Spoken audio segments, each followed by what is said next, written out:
In today's video, we're looking at the most disturbing influencer deaths ever recorded. From a food critic who showed up to a packed public market in Manila with a serrated knife and a live audience, to an Instagram model who stepped onto the ledge of a 60-story Bangkok rooftop while visibly drunk, both ending in the craziest way ever.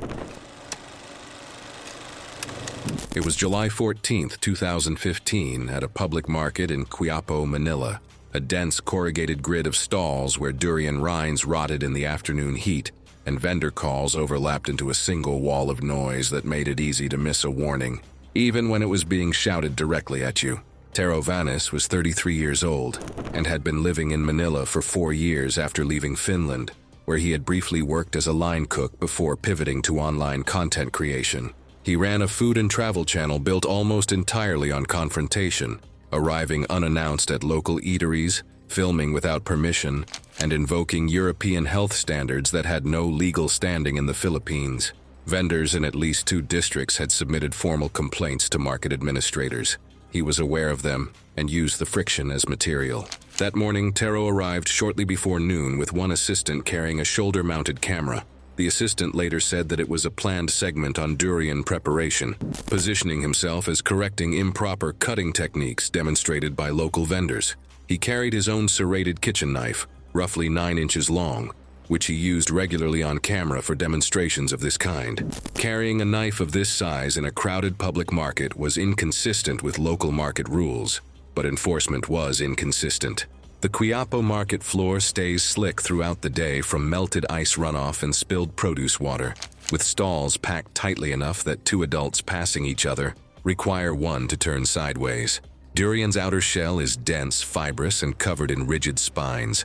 Cutting through it cleanly requires a firm surface, deliberate downward pressure, and stable footing. Experienced vendors use a dedicated blade and a fixed waist-height block, not a narrow stall counter in a moving crowd. Multiple vendors later told investigators that Tero had been waving the knife one-handed while holding his phone in the other, also live streaming to his channel in real time. According to their statements, his attention appeared divided, with his gaze shifting repeatedly between the screen and the people around him, rather than the immediate hazards at his feet. One vendor stepped toward him and pointed directly at the wet concrete patch near the stall edge, emphasizing the slick surface with repeated gestures and raised voice, trying to get his attention over the surrounding market noise. Tero's assistant, clearly visible in recovered footage from a nearby stall camera, can be seen gesturing for him to step back at least twice, extending an arm and motioning downward as if to signal caution and repositioning. Tero did not move, maintaining his stance near the edge despite the warnings, and continuing to hold both the knife and the phone in unstable positions. A second vendor reached cautiously toward the knife arm, appearing ready to intervene physically, but pulled back when Tero abruptly shifted his grip, causing the blade to angle unpredictably in close proximity. Witnesses later noted that this hesitation likely came from concern over being cut or escalating the situation further in a crowded environment. The livestream's viewer count was climbing steadily during this sequence, with comments and reactions visibly increasing on Tero's phone screen, which he continued to monitor intermittently. Several vendors described the moment as increasingly tense, with overlapping warnings, hand signals, and attempts to redirect his attention, none of which resulted in any change in his position or behavior. At approximately 12:22 p.m., Tero positioned the durian on the narrow stall counter and pressed his left wrist across the fruit surface to stabilize it, a technique that bypasses the need for a proper grip block, but places the underside of the wrist directly in the blade's return path. His right foot was on the wet patch. The assistant told investigators that Tero's foot shifted less than 2 inches before the slip initiated. The serrated blade drew across the inside of Tero's left wrist with the full downward force of the attempted cut. A serrated knife generally cuts slightly slower than a straight edge, but the downward force combined with the slip still caused a severe laceration. The laceration ran approximately 4 inches and severed the radial artery. One bystander described a wet, flat sound, followed by a moment of total silence before the screaming started. Blood spread across the cutting surface and dripped from the stall edge onto the market floor. The assistant immediately attempted to compress the wound, but could not properly do it. Tero remained upright for several seconds, the knife still in his right hand, his left wrist pressed against his chest. He did not call out. He dropped against the stall edge and then to the floor. The camera was still recording. The live stream ran for an additional 40 seconds, though the camera footage shows partial obstruction from Tero's body and nearby stalls. The assistant manually stopped the stream. A vendor at the adjacent stall called emergency services. Paramedics arrived approximately 22 minutes later, delayed by market crowd congestion and limited vehicle access along the main road. Tero was unresponsive on arrival and was pronounced dead at the scene. The coroner identified the cause of death as acute exsanguination from traumatic laceration of the radial artery, severe rapid blood loss from a direct arterial cut in a high-flow region. Police cordoned off the stall for several hours before releasing it. The live stream clip circulated briefly before the platform removed it. It was August 2, 2016, at a family-run dairy operation outside Madison, Wisconsin, where rolling pastures pushed up against low timber and the afternoon heat sat heavy over everything, the kind of day where nothing moves fast and the air smells like wet feed and sun-baked earth, and where a man with a camera was about to mistake an animal's patience for permission. Davin Kolsher was 29 years old and ran a modestly followed online video channel built around a raw carnivore diet philosophy. He filmed himself eating raw meat in grocery store aisles, confronting vegetarians at farmers' markets, and staging what he called educational provocations, stunts designed to embarrass anyone he considered ideologically opposed to his diet. Based on his former co-workers' statements, he's one of those people who needed the last word in every conversation. He had driven up from Madison that morning with a single friend acting as cameraman. The plan, as he whispered into the lens from behind a fence post, was to bite a cow on the thigh. A stunt framed as a reversal of the food chain, aimed at what he called vegan hypocrisy. The farm's owner had warned them twice before Davin ever touched the fence. Both times Davin waved him off. The farmer had considered calling law enforcement or raising his voice to stop them immediately, but he tried to intervene in person first. A Holstein cow weighing approximately 1,400 pounds stood near the fence line, already shifting its weight between its rear legs. Holsteins are not aggressive animals by disposition, but they are not passive ones either. The farmer saw it from across the paddock. He was already moving toward them when Davin climbed through the fence.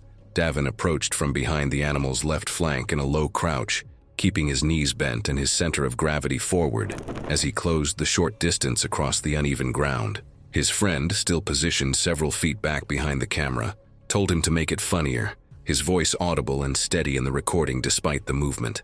Davin lunged forward seemingly without hesitation and bit the cow on the upper rear thigh, making sudden physical contact in a way that immediately startled the animal. The cow responded with a reflexive defensive kick, a rapid and instinctive reaction common in livestock when approached from behind, swinging its right hind leg in a single explosive motion, driven by the full extension of its hip and knee joints. The hoof connected with the left side of Davin's head just above the ear.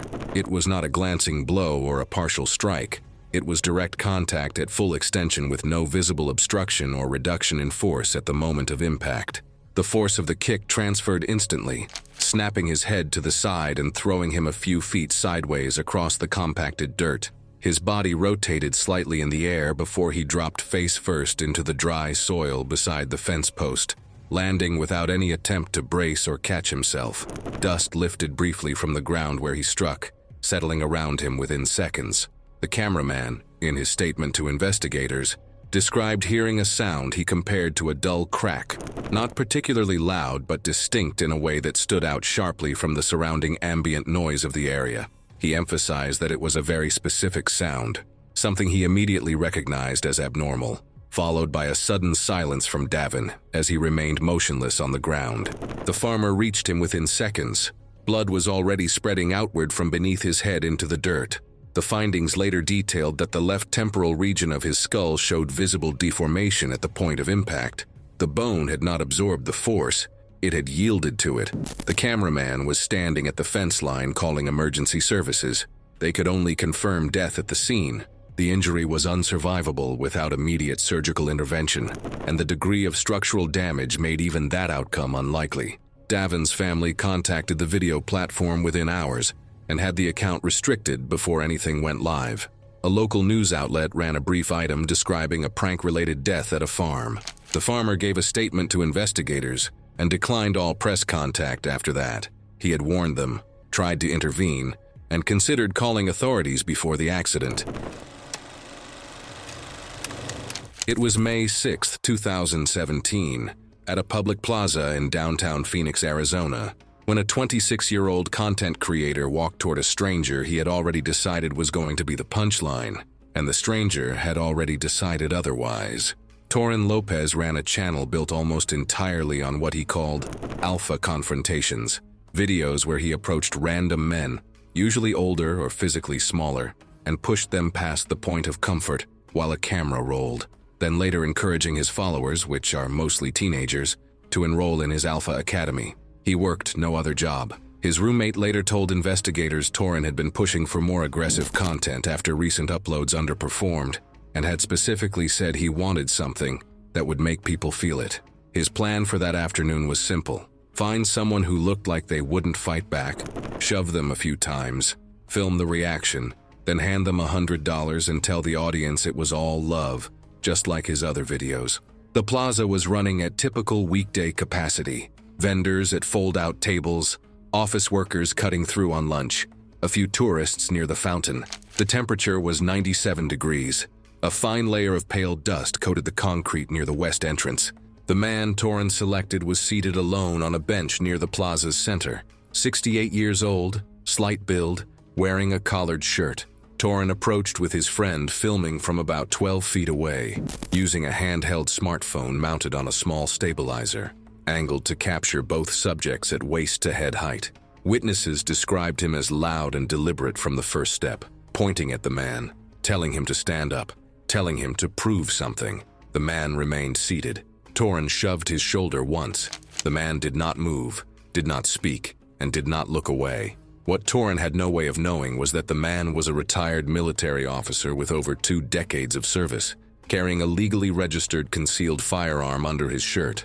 Torin shoved him a second time, harder. Witnesses estimated he had closed the distance to roughly 2 feet. The retired officer stood while bracing his stance and shifting one foot slightly back to maintain balance, creating a small gap as he adjusted his footing. He drew his firearm in a single motion with a slight pivot of his torso to clear the draw path. A single shot was fired at close range. The entire sequence from the second shove to the discharge was later estimated at under 5 seconds, based on eyewitness accounts. The round entered Torin's chest left of center, penetrating at a slight forward angle consistent with his stance at the time of discharge. Witnesses later described a brief, involuntary reaction in his upper body as the impact registered, his shoulders jerking subtly before he began to lose balance. He staggered backward approximately 4 feet, his steps uneven and uncoordinated. Within seconds, his legs gave out completely, no longer supporting his weight, and he went down hard onto the concrete surface behind him. The fall was uncontrolled, with no visible attempt to brace or break the impact using his arms or hands. He landed flat on his back, his head striking the ground immediately after his shoulders. He did not get up or attempt to move following the fall. Observers noted an immediate stillness, with no signs of recovery or effort to reposition himself after impact. There was no second shot fired during or after this sequence, and no further audible discharge was reported by witnesses in the immediate vicinity. The entire incident, from the moment of impact to the point he was on the ground, unfolded in a matter of seconds, leaving those present with little time to react or intervene before it was over. Bystanders began shouting immediately. A woman near the fountain called 911 within 30 seconds. Torin was unresponsive on the paramedics' arrival and was pronounced dead before transport. The medical examiner determined the cause of death as a single penetrating gunshot wound to the chest, with perforation of the left ventricle and hemopneumothorax. Death resulted from rapid blood loss and cardiac failure. The retired officer cooperated fully with investigators and was not charged. The district attorney reviewed multiple witness statements and ruled the shooting lawful self-defense. Torin's filming equipment was seized as evidence. His channel was removed within days without public statement from the platform. His friend, who had been filming, gave a full statement to police and faced no charges. It was September 11, 2014, on the volcanic cliffs above Amudi Bay, Santorini. And before the afternoon was over, a fisherman who had tried twice to stop what was coming would be the one pulling a body from the water. Cale Branagh was 31 years old and ran a fast-growing fitness and physique-focused social media channel from Dublin, Ireland. Over 3 years, he had built a following centered on bodybuilding aesthetics, shirtless progress shots, cutting cycles, posing routines, and carefully staged lifestyle clips designed to emphasize symmetry and size. The count had plateaued for most of 2014, and this Santorini trip was planned to change that. He had begun shifting his content toward more extreme, attention-grabbing visuals, combining physique shots with risky backdrops. After noticing those clips consistently outperformed his standard gym posts, he arrived with 2 cameras, a detailed shot list, and 4 nights booked near Fira. I don't know why, but it seems to me like cliff footage wasn't about adventure for him. It was about framing his body against dramatic scenery, maximizing contrast and driving engagement. He had jumped from coastal cliffs recreationally before, nothing coached, nothing formal, but enough times that he had stopped treating it as something requiring deliberate preparation. He had no training in water entry mechanics and no working understanding of how tidal movement affects the visibility of submerged volcanic formations. That combination would matter more than anything else that afternoon. The cliffs above Amudi Bay drop roughly 40 feet into the Aegean, formed from hardened volcanic ejecta, black and irregular, with submerged shelves that shift in and out of visibility, depending entirely on tide level and light angle. A small fishing vessel sat anchored roughly 60 feet from the cliff base, its 2-man crew working lines through the early afternoon. The water read flat and blue under the September sun and gave nothing away. The tide that day had dropped below seasonal average. A shelf that normally sat 8 to 10 feet beneath the primary jump line had risen to roughly 3 feet below the surface. One of the fishermen spotted its pale shape through the water and called up to the man on the ledge. Cale looked down, visibly annoyed at the interruption, then glanced back at his camera setup, checking his framing instead of the water, and waved him off. According to eyewitness accounts, he spent another minute repositioning himself to better show his upper body and torso definition in the frame, adjusting his stance slightly left to improve the shot angle. Checked the frame one more time, with a GoPro set on a small tripod on the ledge, and stood at the edge. He jumped feet first at approximately 2:47 p.m. The fisherman at the stern watched the descent, later telling investigators the body position looked controlled through the first half of the drop. Arms tucked, feet together, nothing visibly wrong until the final moment. His left foot contacted the submerged shelf almost immediately below the surface. At an entry speed of roughly 35 miles per hour, the impact shattered both lower leg bones, dislocated the knee, and transmitted force into the pelvis, fracturing it at the pubic symphysis, then continued into the lower spine, causing a compression fracture. He did not cry out. Witnesses described hearing a single flat impact, distinctly different from a clean water entry, before he disappeared under the surface. He surfaced within 3 seconds, face down, arms spread. A dark red cloud expanded in the water around him. There was no controlled movement, no attempt to right himself, nothing. The fisherman at the stern entered the water within 90 seconds of impact, holding a line from the vessel as he reached him, and brought Cale to the side of the vessel, struggling to keep both himself and the body stable against the hull. He was unresponsive to all stimulus. His colleague radioed the Coast Guard at 2:53 p.m. A Coast Guard vessel arrived at 3:09 p.m., 16 minutes after the call. Paramedics confirmed death on scene. The coroner's report listed cause of death as blunt force trauma from high-velocity impact against a submerged fixed object. There was no evidence of drowning. He was dead before significant water entered his lungs. It was March 9, 2018, on a sweltering afternoon in the Sukhumvit district of Bangkok, Thailand, where the air sat thick and humid above 60 floors of glass and concrete. The tower had been completed less than 2 years prior, a residential high-rise that scraped the haze line above the city's tangled skyline. By the time emergency services arrived, a crowd had already gathered on the street below, and the scaffolding on the building's eastern face had been marked off with official safety signage, in addition to tape.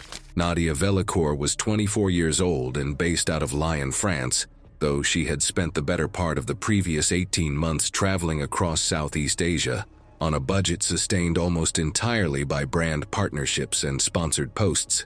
Her account was not large by industry standards, but enough to attract small clothing labels and travel gear companies looking for reach in the European market. She had built her feed around a specific aesthetic: extreme elevation, open sky, and a figure positioned at the edge of something that made the viewer's stomach drop. Friends who traveled with her described her as relentless about the shot, someone who would spend 40 minutes repositioning herself on a ledge while the light changed, sometimes ignoring personal safety cues or warning signs. She had arrived in Bangkok 4 days earlier with 2 friends, and by the afternoon of March 9th, the group had been drinking since early afternoon at a rooftop bar several blocks away. Witnesses who encountered her in the elevator bank of the residential tower later told investigators she was visibly unsteady, leaning against the wall, laughing loudly, her phone already out with one hand gripping the railing for balance. A service access door on the 58th floor had been left unlocked by a maintenance crew working earlier that day. Security personnel on the ground floor were alerted by a lower balcony resident who spotted her near the perimeter. By local building policy, security was not allowed to access the private rooftop directly without prior authorization or coordination with maintenance, delaying intervention by at least 2 minutes. The rooftop was not designed for occupancy. The perimeter consisted of a low concrete lip approximately 14 inches wide, with no railing on the outer edge.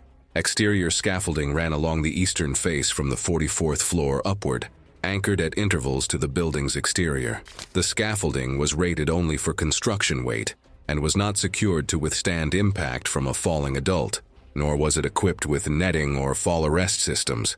The drop from the rooftop to street level was just over 600 feet. Nadia moved toward the eastern edge and stepped onto the perimeter lip. 2 friends who had followed her onto the roof told investigators they called out to her repeatedly.